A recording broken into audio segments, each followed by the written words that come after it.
You see you, Babbzy? You could block me any day. Hey, block me right there. Block me right here. Block me right here. Babbzy block me every day. Yo, Babbzy block every day. Hey, what's up everybody? Now, I know I was supposed to blog last week, but I have a good reason why I didn't blog last week. I'm going to explain it. I was in Jamaica the week before, and I came back all excited, and I was like, I'm going to blog about this, I'm going to blog about that, I want to talk about all these things. I met Panika, my #1 fan, so she say. And last week Sunday, I'm now sleeping in my bed. 6:15 in the morning, I get this phone call. Now, nobody calls me at 6:15 in the morning because they know me already. I will curse you out for calling me them time in the morning. And I answer the phone now, and I come to find out that Roach was murdered. Now, y'all know I know Roach, right? Roach is my people. And I'm like, Roach was murdered? What happened to Roach? Why would somebody murder Roach? Like, are you kidding? Like, was it like a mistaken identity? Like, what happened? Nobody knows. They're trying to find out the situation, whatever. So I get up now, I start to feel sick. My stomach's upset. Because I'm like, I was just with Roach 6 days before he got murdered in Jamaica, sitting down on the back of the same truck that he got murdered in, talking about music and a whole bunch of things. So then I would get up and go on Facebook, and like I've always said, people don't post dead people on Facebook. There's a reason why. And now I've lived through it and I understand it even more so. Now, I left Jamaica on peaceful terms with Roach. We talked about Ragamuffin Entertainment. He had a rhythm to give me. He was telling me like how he endorsed the movement and it's a big move and blah, blah, blah. We was talking good. And why I know it's not Vybz Kartel that would have any involvement with Roach, because let me tell you something. Roach was actually endorsing Shorty being a producer now, and he was like, Babbzy, you better step up your thing, Shorty I come, man, yo, you have your artist them, and you have to rival the girl, and you know what I mean. He was saying it like peacefully. It wasn't like he was bad minding Shorty. He was just like, yo, you know, this are gonna make a change for entertainment, because when you have two big top woman producer them start push people are gonna realize that they could do things. And I was like, yeah, you know, I agree with him. And it's funny because seeing the picture of him dead now made me so sick. I didn't even know what to do. Like, I couldn't even vomit. I couldn't do nothing. I was just like, wow. I was just sitting on that truck. And wow, like seeing him smashed into a wall, hanging out of the car, gunshot holes in his head, slicing his face. Like, that's not the last image I would have liked to see of Roach. Fine, I heard that he got murdered, fine. But then to actually see the visual of it, it's like, you know, I'm wondering to myself, like, what happened? What if I was there when it was, because I was just there, and it was like, those are not the feelings that people want of their brethren when they die and something bad happens and they're murdered or something goes down. I don't know why y'all just don't respect people and just stop this bullshit of posting dead people on Facebook. But you know what, I realize a lot of y'all get dragged up by wolves. But what I will say is, as I said, I don't believe it's Vybz Kartel. I had nothing to do with this. I'm going to go out on a limb and say that, yes, Vybz Kartel has his issues and he does his thing, but I do not think that the beef with him and Roach would have been to that magnitude that they would have to send somebody to kill him. Now, I do believe that Roach was murdered out of bad-mindedism, because this entertainment industry, primarily dancehall, secondary reggae, tertiary soca, it is so fucking bad mind, right? I don't even know where to start to tell you that people will kill you for success in this industry, you know? People will kill you for doing well. People will kill you for the smallest shit because they're envious. And I don't understand where this mentality came from. I watch dancehall artists who are huge. I've witnessed this with my own 2 eyes. I've watched them pick up a phone and call producers and be like, yo, take off so-and-so off of the rhythm, cause my song have a shot on the rhythm and blah, blah, blah. Mind you, the person that they want off song is better than their song, you know. Before them saying, this newcomer sounds good, you know. Let me do a collab with them. This newcomer sounds good. Let me go back to the drawing board. No. The first thing they could think of is to say stifle them and stop them. Then you're sending threats. Yo, my youth, take off so-and-so off of the radio, or it's gonna be a problem when you leave your house. And why is this not about music? Should it not be the song that sounds good gets forward and the songs that don't get forward? I don't understand how it became to be this whole bad mind fight of crabs in a barrel. I've even had it happen to me. I have produced 2 two sets of releases, okay? Release 1 is Tribute to Sweet Talking. Tribute to Sweet Talking was a release that I did for tributes to artists that have been in the industry that never normally get tributed. Like, it's always Bob Marley, but it was like, I felt like, you know, Marcia Griffith, George Nooks, you know, Freddie McGregor. There's people who are still alive that never get tributed. So the first release that we did, Tribute to Sweet Talking, was for them. Imagine, right, my disbelief when I get the voice note of one of the people we tributed to, you know, who's sitting there like, yo, you see that cover that the little boy do for me? Take it off of the radio, cause yo, nah, son, I can't make that boy play, cause yo, this and that. And I'm thinking to myself, like, you who was fucking in reggae before this, you born these youth, Miguel and Marsville and Tien and Buggy, them not even a quarter century old. You who had how many decades of success, really pick up your phone to stifle young fuckers from getting play on the radio. And then when I seen this happen, I tell myself, say, nah, do you see this industry here? This is one of the most corrupt fucking industries on the planet.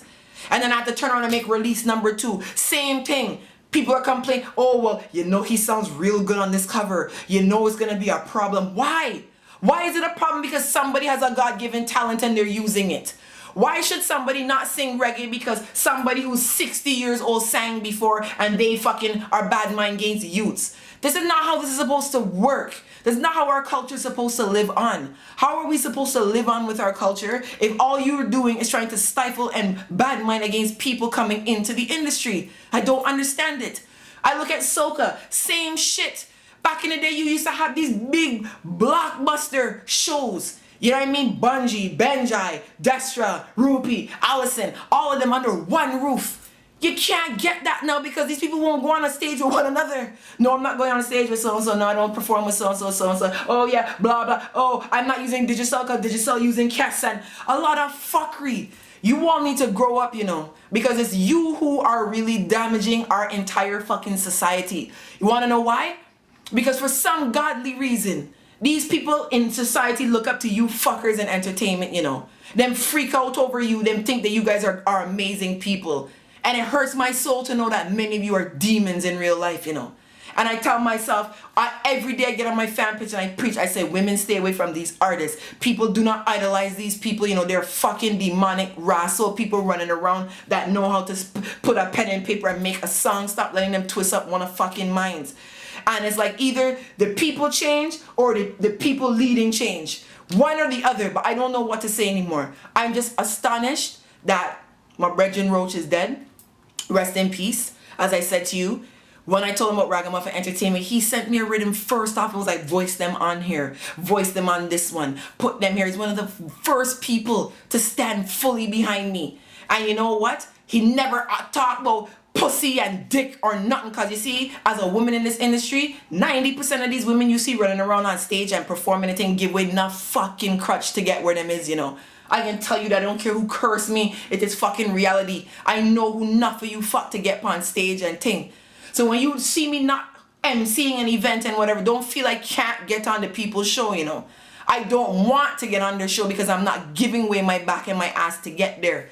I'm going to be one of these people to show you that, you know what, nice guys don't always finish last. And you can do shit the right way and stop being fucking evil and demonic and thinking that backstabbing and killing somebody is the way to go, because the karma that your life is going to have for you is going to be a serious fucking downfall. I'm telling you that right now. Anyhow, next thing, drama going on with me on Facebook and all this stuff. Let me say something clearly now.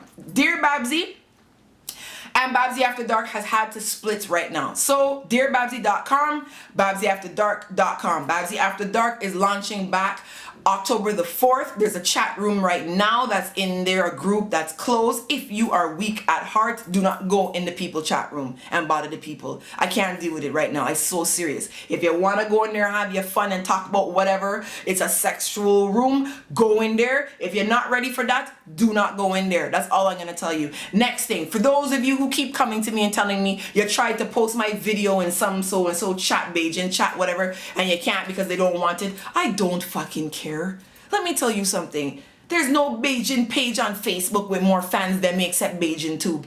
I don't give a rattle for some group with 300 people that don't want to post my video.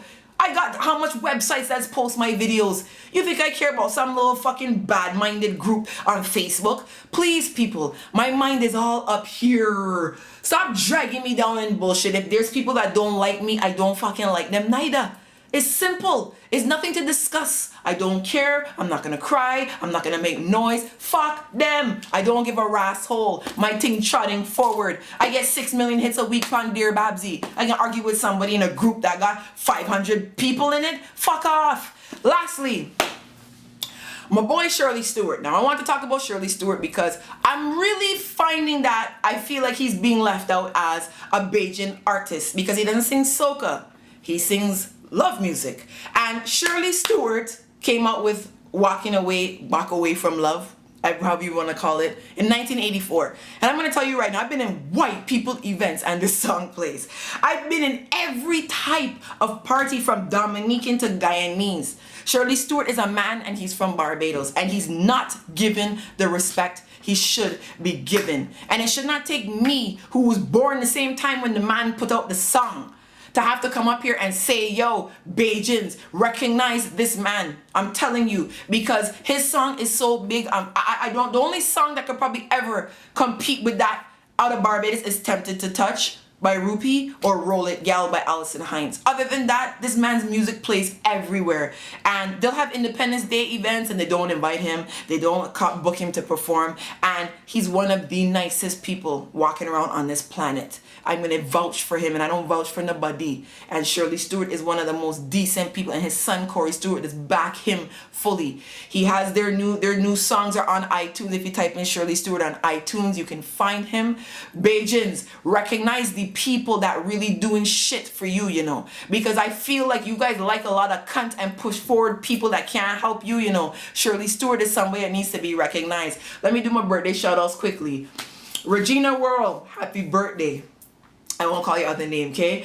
Cassandra Maynard, Chris Light, my boy, and Arlie Smith. Oh Lord, why you guys have to put these names I can't pronounce on Facebook? Seriously, I don't understand. And before I go, I would like to say this. As I said, in this entertainment industry, I really want you guys to pay attention to what is really going on around you.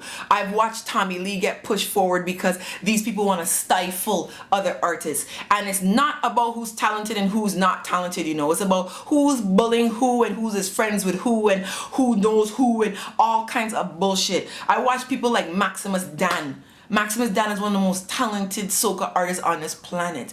Get pushed aside because he's righteous. Because when you come there with a 12-year-old girl and you're molesting her, he's going to tell you no. And these are the people that you need to have forward in your society. The ones that will talk out and say you're wrong. You should not do this. You should not do that. Not the ones that are going to tell you about demons and jump around and do a bunch of cunt.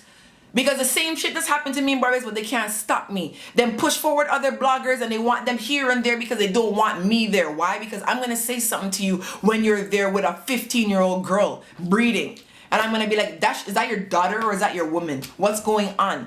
I am the one that's going to be the one that protects your child. But yet still you want to push the R. Kellys to the forefront. And then you want to cuss me for bunning out R. Kellys who's going to piss on your child. So I don't understand what it is y'all want from society. You want our society to progress and be better? Then the people that speak out like the Maximus Dans in them, you need to embrace those people and let them be out in the forefront. Not the ones that's gonna tell you to drink some rum and fuck some girl bareback and breed and have 10 pick-me.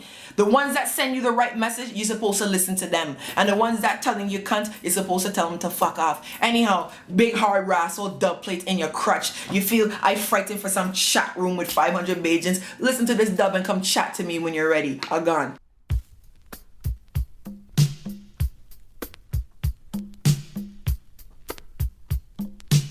This is for Babbzy, my Bajan beauty.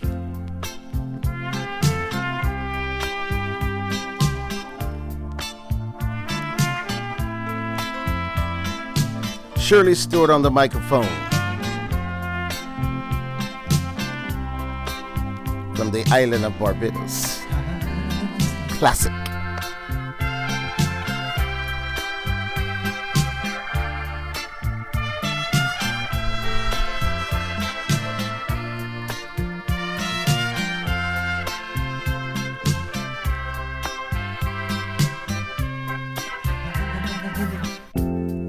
Babbzy, you're my Bajan girl.